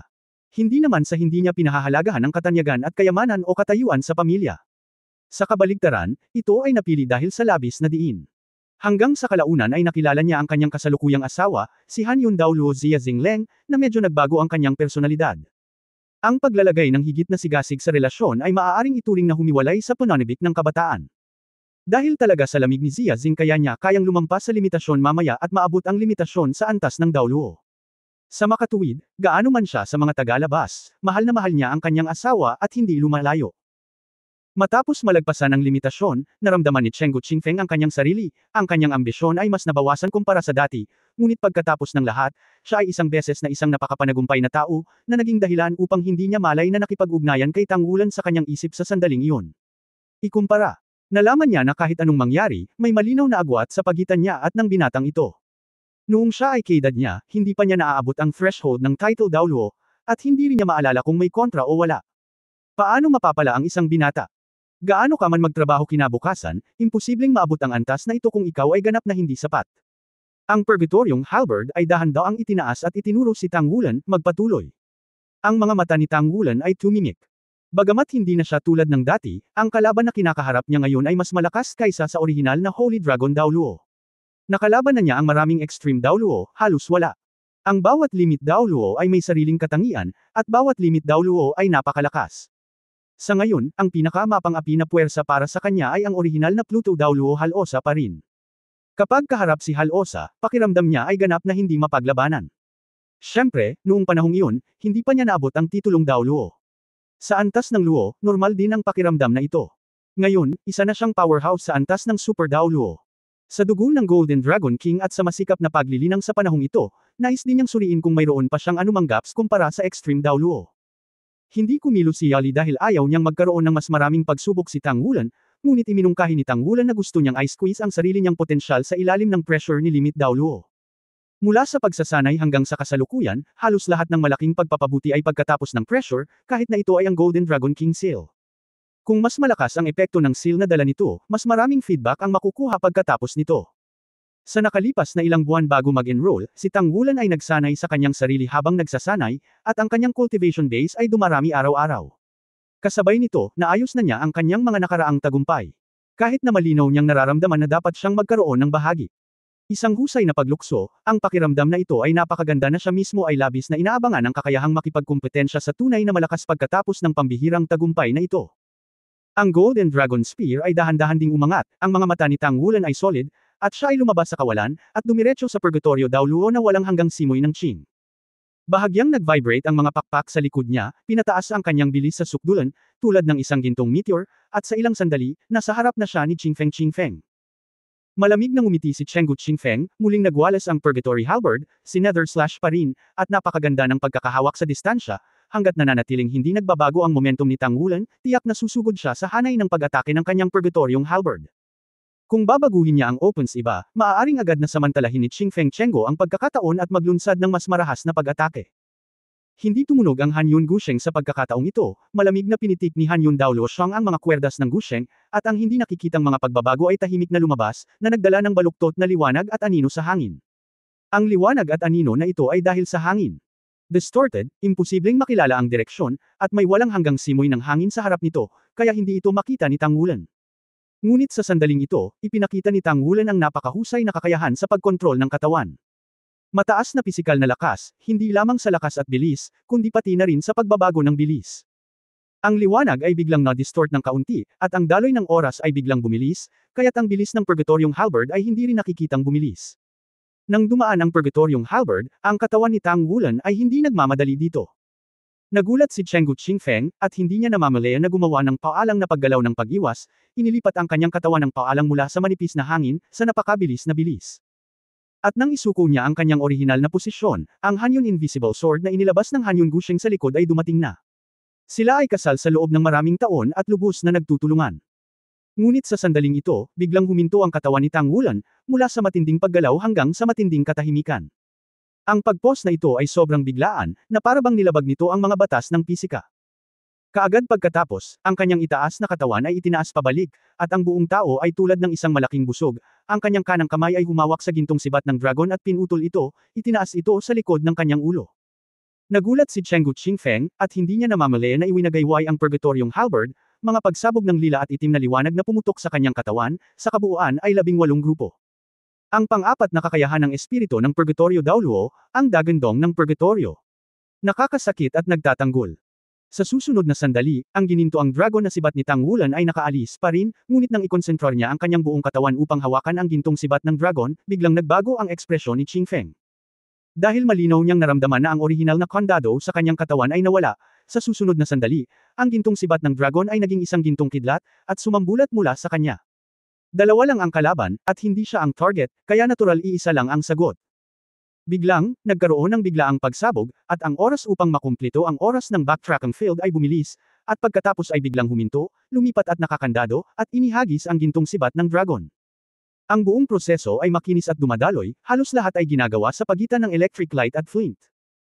Kung ito ay ang mismong pag-atake sa purgatorio na si Daoluo Qingfeng, mayroon siyang hindi mabilang na mga paraan upang harapin ito, at lubos din siyang kumpiyansa sa kanyang asawa, ngunit ang lakas na ipinakita ni Tang Wulan noon ay nakapagpaingat na sa kanya. Sa sandaling ito, biglang bumangon, inaatake si Hanyun Daoluo sa malayo, paanong hindi siya matatakot at magagalit. Halos sabay ding dumating ang Hanyun Invisible Sword sa harap ni Tang Wulan. Ang katawan ni Tang Wulan ay ginto at ang longgang ay pinakawalan. Kasabay nito, muling sumabog ang gintong dragon. Sa kanyang katawan bilang sentro, isang dagandong na parang dragon ang tumunog sa loob ng 5 metro ang lapad. Ang invisible na espada ni Hanyun ay sumabog sa hangin, ngunit walang makakahawa rito. Kay Tang Wulan.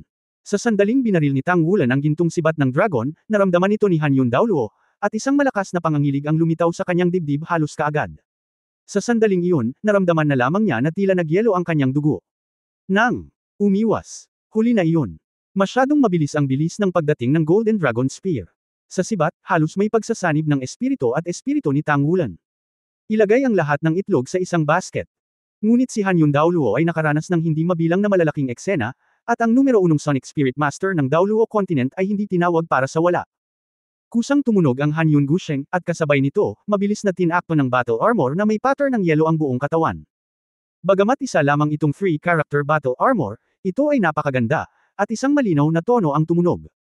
Si Hanyun Daoluo Zia Zingleng ay gumawa lamang ng isa sa pinakasimpleng paggalaw. Sa oras na ito, mayroon lamang siyang oras upang gumawa ng ganoong paggalaw, na kung saan ay iikot ang Hanyun Gusheng sa kanyang harapan at harangan siya sa kanyang harapan. Sa susunod na sandali, dumating na ang Golden Dragon Spear. Nakaharap ang Hanyun Gusheng kay Zia Zenglian. Hinawakan niya ang itaas na bahagi ng Gusheng gamit ang isang kamay, at kinokontrol ito para hindi siya harangan. Sa kabilang banda, mabilis niyang hinayla ang nangungunang 3 string, at pagkatapos ay biglang binitawan. Keng, tumunog ang matinis na tunog ng basag na sutla, at ang gilid ng Gusheng na nakaharap sa Golden Dragon Spear ay biglang sumambulat sa isang grupo ng mga kristal na maskara. Ang mga maskara ay pinatong sa ibabaw ng bawat isa, at mayroong 9 na patong sa pagitan ng mga balbas. Ang bawat layer ay parang hamog na nagyelo, at ang loob ay higit na nagbabagong ambon ng yelo, at ang natitirang tunog ay kumukulot. Hanyun 9 na stack. Hinarap ni Zia Zingleng ang hindi mabilang na malalakas na kaaway sa kanyang buhay. Nagawa niyang mag-cultivate hanggang sa ika-97 na antas at natalo ang hindi mabilang na malalakas na kaaway sa kanyang malamig na tula na Gusheng. Naturally, mayroon siyang napakalakas na lakas sa parehong opensa at depensa. Matapos makaramdam ng sama ng loob, agad niyang pinakawalan ang battle armor para mapahusay ang sarili niyang defense at soul power output, at sabay na inilabas ang malamig na rhyme na 9 na stack, na nagpapataas ng depensa sa pinakamaikling panahon. Malaki ang tiwala niya sa asawa. Hindi kailanman bibigyan ni Qingfeng si Tang Wulan ng pangalawang pagkakataon na umatake, at si Tang Wulan, na nawalan ng sandata, ay tiyak na mawawalan ng lakas.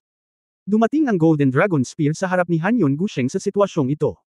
Ang napakatalim na aura ay sumambulat kaagad, na pumukaw sa hindi masisirang mga katangian nito. Ang 9 na beses na depensa ng Hanyun Gusheng ay halos mabutas na parang sirang kawayan. Sa mahinang tunog ng ding. Ang gintong sibat ng dragon ay tumusok na sa likod ni Hanyun Gusheng, na gumawa ng malutong na tunog. Ito ay hindi lamang isang sandata, kundi pati na rin ang martial soul ni Zia Zingleng. Ang martial soul at ang soul master ay isang katawan.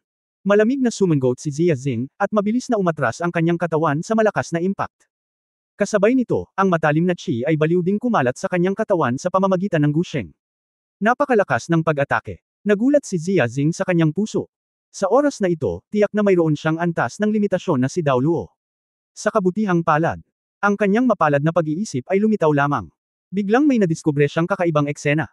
Isang patong ng makulay na kinang ang sumambulat mula sa orihinal na makinang na gintong sibat. Hindi maganda. Isang masamang premonition ang lumitaw sa aking puso, at sa susunod na sandali, puff! Tumagos si Han Yun Gusheng, at ang gintong sibat ng dragon ay tumagos sa malamig na kanang dibdib ni Zia Zing. Wala man lang sakit. Sa sandaling iyon, si Zia Zingleng ay nakaramdam lamang ng lamig sa kanyang dibdib. Sa susunod na sandali, ang lahat ng kanyang lakas ay nagsimulang maglaho na parang yelo at niebe, kahit na siya ay isang antas 77 na cultivation base. Hindi napigilan ang kanyang katawan, nahulog ang kanyang katawan mula sa langit at dumiretso sa lupa. Asawa. Nakita ni Chenggu Qingfeng na natapos na ni Zia Zenglian ang kanyang depensa, at nagpaplanong atakihin muli si Tang Wulan, ngunit hindi niya inaasahan na napakalakas ng pag-atake ni Tang Wulan na maaari niyang mabutas ang depensa ni Zia Zenglian.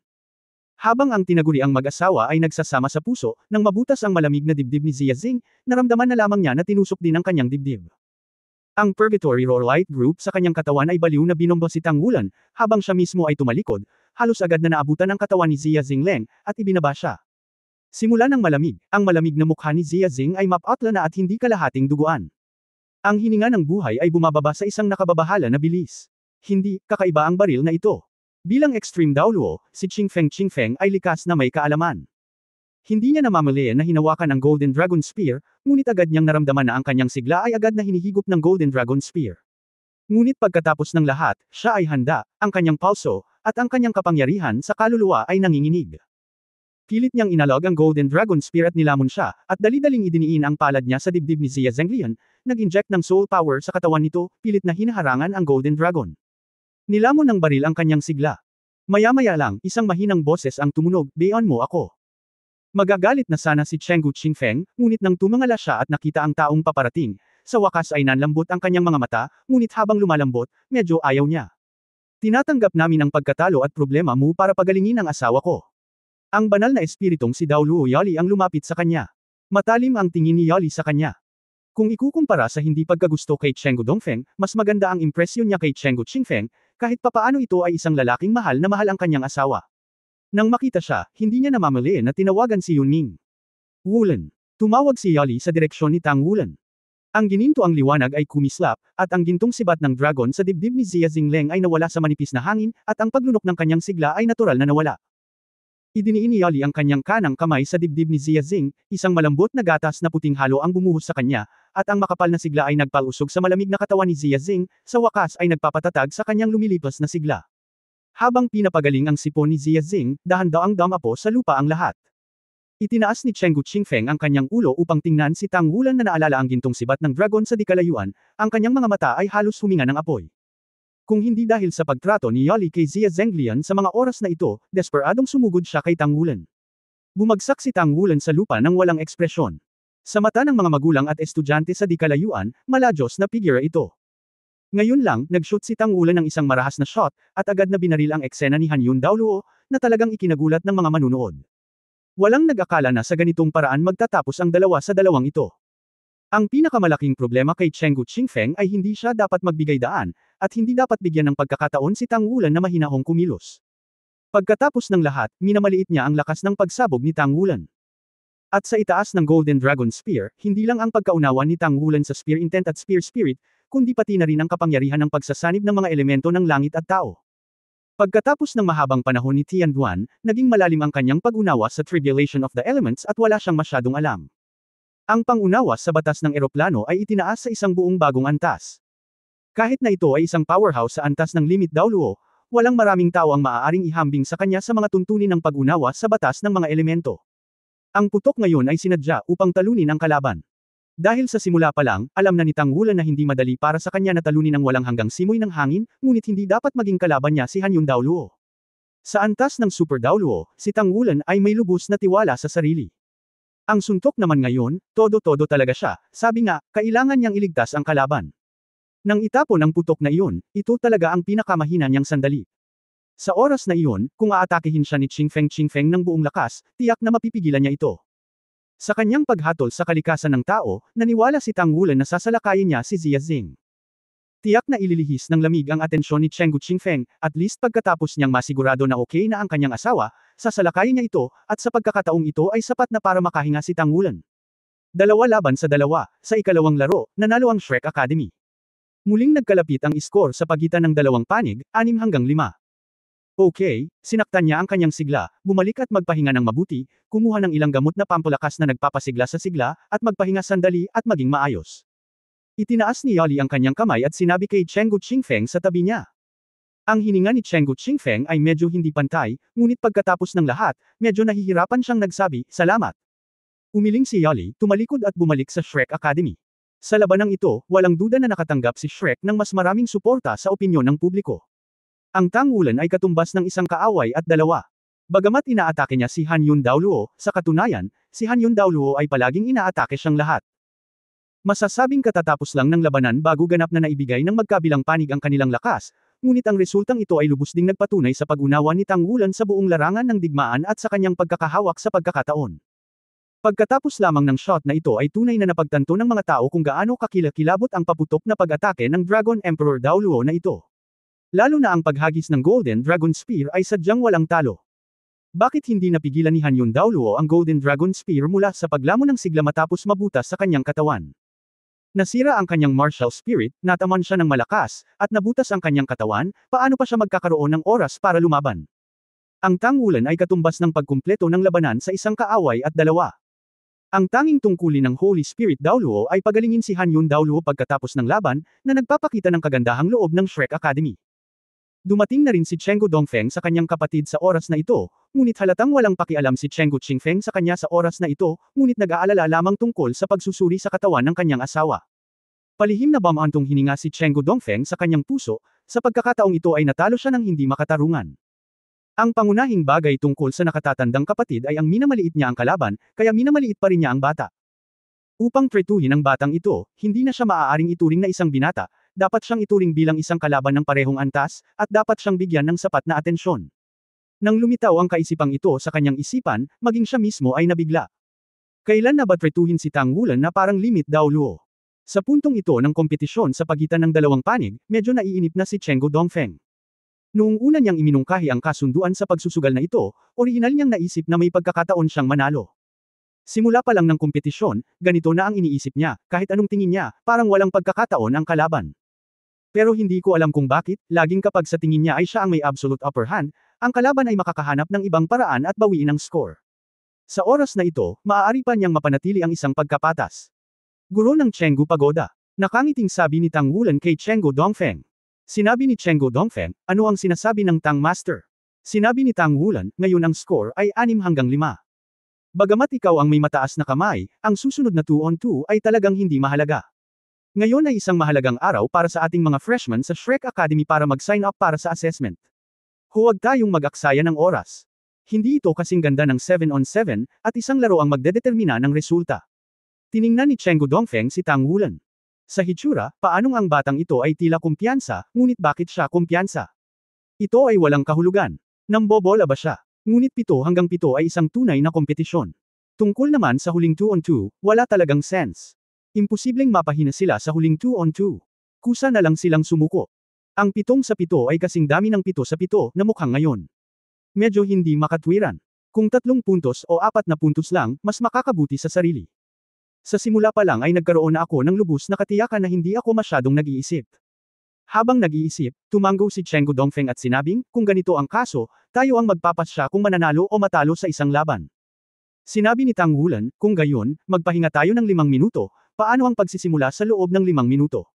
Mabuti. Sumang-ayon si Chenggu Dongfeng. Ang nakaraang labanan sa pagitan ng Tangulan at Chenggu Qingfeng ay hindi nagtagal, at ang magkabilang panig ay hindi nag-ubos ng maraming oras. Walang saysay na hindi siya pinapahinga. Maging mapagbigay lang at hayaan siyang magpahinga hanggang sa siya ay bumalik. Ang magkabilang panig ay bumalik sa kanilang mga koponan at nagsimula ng maikli at matinding konsultasyon. Ang 7-7 pinuno ng koponan ay higit na tumitingin sa pakikipagtulungan, at ito rin ay isang pagpapakita ng pangkalahatang lakas. Hindi naman kasi malakas ang individual para talunin ang kalaban. Sa oras na ito, lahat ng media ay nasa sabik. Magkakaroon ng 7-on-7 competition ang Shrek Academy at Spiritual Pagoda. Talagang ito ang pinakamataas na antas ng 7-on-7 na kompetisyon sa Spirit Master World ngayon. Kung ikukumpara sa huling larong ito, ang lahat ng nakaraang laro ay maaari lamang ilarawan bilang mga appetizer. At ang sinumang maaaring manalo sa huling laro ay walang alinlangan na magkakaroon ng bentahe sa pagpapatala. Mabilis na lumipas ang 5 minuto. Dahan-daang lumabas si Chenggu Dongfeng, at lumabas ang 6 na tao sa likuran niya. Sumusunod sa panig ni Chenggu Dongfeng, ang labis na nakapanlulumong purgatorio na si Daoluo Qingfeng ang natalo sa laro. Tumingin si Chenggu Qingfeng sa mga mata ni Tang Wulan na para bang humihinga siya ng apoy sa oras na ito. Sila ay kasal sa loob ng napakaraming taon, at ito ang unang pagkakataon na si Xia Zhenglian ay nagdusa ng ganoong malubhang pinsala. Paanong hindi siya magagalit? Sa kabilang panig ng walang hanggang silangan na hangin, natural na Tianfeng Daoluo Leng Yaozo. Magkatabing lumabas ang tatlong matinding Daoluo. Sa likod nila, naroon ang matandang lalaki na tinalo si Tang Yinmeng gamit ang kanyang utak bilang isang martial soul. Bagamat hindi alam ng taong ito ang partikular na antas ng paglilinang, hindi pagmamalabos na tawagin itong pinakamahusay sa mundo sa isang espiritual na antas. Bilang karagdagan sa 4 na tao na ito, lumabas ang isang taong nakatayo sa likod ng karamihan, na naging sanhi ng pagtaas ng presyon sa Shrek Academy. Ito ay walang iba, ngunit ito ay ang dating Tower Master ng Spirit Pagoda. Ang ama ng dalawang Extreme Daoluo, isang quasi-god level powerhouse, at ang titulong Zantian Daoluo, ang Zantian Daoluo ay tumigil na ng tuluyan. Ito ay 4 na Ultimate Daoluo. Nagdagdag din ng Super Controlling Spirit Master ng Spirit System. Maliban sa kanilang 5, hindi lumabas sina Witch Daoluo Limengjia at King of Fighters Daoluo Damo. Ang lumabas ay ang dating pares ng Disguised Sisters, sina Bai House at Bai Jishan. Ang kanilang martial arts fusion skills ay sobrang pasabog. Ang 7 taong ito ay katumbas ng 6 na Ultimate Daoluo Combat Power. Para sa ganoong lakas, paanong walang tiwala si Chenggu Dongfeng? Sa panig ng Shrek Academy, natural na si Tang Wulan ang unang lumabas. Sa likod ni Tang Wulan ay 2 babae. Ang isa sa kanila ay natural na Holy Spirit na si Daoluo Yali, at ang isa pang magandang babae ay mukhang kasing edad ni Yali, ngunit nagbibigay ito sa mga tao ng kakaibang pakiramdam. Biglang sinabi ni Chenggu Daitang nang may pagtataka, Long Yeo. Mas bata ka ba? Hindi pa nila napansin noon, ngunit sa oras na ito, isang dumadaan ba ang maaaring lumabas kasama si Tang Wulan para lumahok sa pinakamahalagang kompetisyong ito? Nakita na ni Chenggu Daitang ang liwanag at madilim na si Daoluo Long Yeo noong bata pa siya, at nang maalala niya ang pagkakataong ito, hindi niya maiwasang magtanong pansamantala. Walang pakialam nang umiti si Long Yeo, sa tingin mo ba may kasing edad mo? Tama, ito si Long Yeo, paanong hindi siya darating sa ganoong mahalagang sandali? Bilang karagdagan kina Long Yeo at Yali, kabilang sa iba pang 4 na tao na nag-walk out kasama si Tang Wulan, para sa Spiritual Pagoda, mayroong 2 mukha, ang isa ay simple at matanda, at ang isa ay nasa katanghaliang gulang. Pareho silang kalmado at hindi kapansin-pansin, ngunit halatang hindi sila mahina. Bilang karagdagan sa kanila, kasama ng 2 pa, mayroong isang batang babae mula sa Spirit Pagoda, na talagang Master Soul Master na si Shu Xiaoyan sa mga Shrek 7 Devils. At ang ibang tao ay pangit at matipuno, hindi banggitin ang hindi pinangalan ng Spirit Spreading Pagoda sa tapat, kahit sa Shrek Academy, walang sinuman maliban kay Tang Wulan ang nakakaalam ng kanyang pinagmulan. Noong una, inakala ni Chenggu Dongfeng na si Lan Muzi, na mahusay na gumanap noon, ay tiyak na nasa kampo ni Shrek, ngunit ngayon ay tila wala doon sina Lan Muzi at Tang Yinmeng, na talagang nakakagulat. Higit sa lahat, sa 7 kinatawan mula sa Shrek Academy, 3 sa kanila ang hindi niya nakita, ni wala siyang anumang impormasyon. Ito ay tiyak na hindi magandang bagay, at ang aking puso ay medyo malungkot. Tang Sect Master, ilang mukha ang hindi pa nakakakonsulta? Mahinahong tanong ni Chenggu Dongfeng. Walang pakialam nang umiti si Tang Wulan, ito ang mga bagong upahang guro ng ating Shrek Academy na may pananagutan sa iba't ibang gawain sa pagtuturo. Normal lang para sa Master of the Ancient Pagoda na hindi pa ito nakita. Bahagyang umiti si Chenggu Dongfeng, okay, tingnan natin ang mga detalye ng Shrek. Kung tutusin, gamaan ang loob niya na hindi niya nakita ang 2 Extreme Daoluo na madamdamin at walang awa sa lineup ng kalaban. Ang pinaka-inaalala niya ay si Tang Wulan, anuman ang mukha, ay iniimbitahan ng 2 taong iyon. Ang walang awa na Daoluo Cao Dezi at Amorous Daoluo Zhang Xin, ang 2 ito ay hindi lamang Extreme Daoluo, ngunit ang mas nakakatakot ay mayroon silang isang set ng Martial Soul Fusion na mga kasanayan na nagtutulungan. Maging si Yun Ming, ang unang tao sa mainland, ay minsang nagsabi na mahirap para sa kanya na talunin sila habang nagpapatuloy ang set ng Martial Soul Fusion skills na ito. Iyon ay ang pagkakaroon na kilala bilang ang pinakamalakas na Martial Soul Fusion skill sa Daoluo Continent ngayon. Kung sakaling sinabi ng 2 Extreme Daoluo na pansamantalang sumali sa Shrek, at pagkatapos ay umatras pagkatapos ng kompetisyon, talagang walang paraan upang makapasa sa Spirit Tower. Kung meron silang 2, siguradong bababa ng malaki ang tsansa nilang manalo. Ngunit ngayon ay maganda na ang sitwasyong ito, may mukha pa rin si Shrek, at walang lakas na makiisa sa Tang Sect. Bagamat hindi pamilyar ang 3 mukha, hindi bababa sa hindi sila mas malakas kaysa kina Cao Dezi at Zhang Xin. Kung iniisip ito, tumaas din ng gusto ang kumpiyansa ni Chenggu Dongfeng. Sa labanang ito, hindi mo ba matatalo ang isang muling itinayong Shrek na may 6 na matinding lakas sa pakikipaglaban ng iyong sariling panig? Tang Sect Master, pakiusap. Panginoon ng sinaunang pagoda, pakiusap. May kabuuang 14 na tao sa magkabilang panig ng sabay-sabay. Sa sandaling ito, may buzzing sound sa di kalayuan, ngunit sa wakas ay pinakilos ng major media ang soul-guided aircraft para sa aerial photography sa isang kritikal na sandali. Sa kanila para sa malayuang pagbaril sa pamamagitan ng propesyonal na kagamitan, ang panunood sa kompetisyong ito ay natural na magiging mas malinaw. Mahal na mga manunood, lahat ng manunood. Nasaan man kayo, basta't nakikita ninyo ang kasalukuyang signal ng broadcast, mangyaring ilagay ang lahat sa inyong mga kamay at panuuri ng mabuti ang programa ng istasyong ito. Dahil, sa susunod, ang pinakamakapangyarihan sa loob ng 100 taon collision ay malapit ng maganap. Shrek Academy at Spirit Chuan Pagoda ay magkakaroon ng duel sa pagitan ng 7 tao. A 7-7 na kompetisyon. Ang aming plano ay isang reporter ngayon, 200 milya. Malayo sa eksena, nagsimula ang shooting sa mataas na lugar mula sa ilang metro ang layo. Dahil natatakot tayong maapektuhan, hindi tayo maglalapit. Isang balita lang ang isisiwalat ko sa iyo. Ayon sa kasalukuyang sitwasyon, makakasigurado ang dalawang panig na sila ang pinakamalakas sa antas ng Ultimate Daoluo. 6 lang sila. Marami. 4 ang tao sa Spiritual Pagoda side, at may 2 tao sa side ng Shrek Academy. Ang 4 na Ultimate Daoluo ng Spirit Chuan Pagoda ay ang kasalukuyang Espiritong Chuan Pagoda Masters, at ang Spirit Chuan Daoluo ay may silangan na hangin sa buong panahon. Sa ganitong mga pampublikong lugar, maaari lamang niyang gamitin ang kanyang sarili bilang titulo ng Pagoda Master. Mayroon ding dating Espiritong Chuan Pagoda Tower. Ang Panginoon, si Zontian Daoluo, at ang kanyang panganay na anak, si Daoluo ay tunay na naglilimita sa pamilya ng Perga. Karapat-dapat na maging unang pamilya ng Spirit Spreading Pagoda bilang karagdagan sa kanila. Mayroon ding mga alamat na ang Deputy Tower Master ng Spirit Tower ay ang Heavenly Phoenix Daoluo na umabot sa limitasyon sa ilalim ng korona ni Leng Yao. Sa panig ng Shrek Academy, kasalukuyan nating matutukoy ang 2 Ultimate Daoluo, ang liwanag at madilim na Daoluo, sa ilalim ng korona ng Night Moon at ang Holy Spirit Daoluo, sa ilalim ng korona ni Yali. Tulad ng alam ng lahat, si Yali ang numero 1 healer sa mainland ngayon. Mga Spirit Master, naniniwala ako na marami sa kanila ang dapat na tumanggap ng pabor ni Yali. Bukod sa 2 ito, mayroon ding Contemporary Poseidon Pavilion Master ng Shrek Academy na muntik ng talunin ang kanyang kalaban sa estado ng isang kaaway at 2 sa nakaraang labanan. Siya rin ang Sect Master ng Tang Sect at kilala bilang nangungunang kabataang henerasyon. Ang umiiral na Dragon Emperor Daoluo Tangwulan ay nakoronahan. Sinasabing siya ay mas mababa sa edad na 2 taong gulang, sa edad na 30 taong gulang. May isip ng isang tao kung gaano kalakas ang kanyang potensyal, sinasabi na siya ay isa pang Divine Craftsman pagkatapos na ang Divine Craftsman na si Zhenhua ay nakoronahan duda na ang 7-on-7 matchup ngayon ay dapat na ang rurok ng mainland. Ito ay isang live na broadcast mula sa buong mainland, at ito ay agarang balita. Gaano man kalaki ang benepisyong ibigay sa Spirit Pagoda, ang mga reporter na ito ay hindi maglakas loob na magsalita ng walang kaparerekan na may halatang pagkiling sa oras na ito, kung hindi, sila ay malamang na magdulot ng malaking problema para sa kanilang sarili. Sa oras na ito, ang 2 panig ay umaangat pa rin sa hangin. Ang mga nakaraang kompetisyon ay karaniwang nasa pagitan ng 300 at 500 metro sa himpapawid. Sa pagkakataong ito, tila nakipag-ayos ang 2 panig, at mabilis itong umakyat sa mahigit 1,500 metro.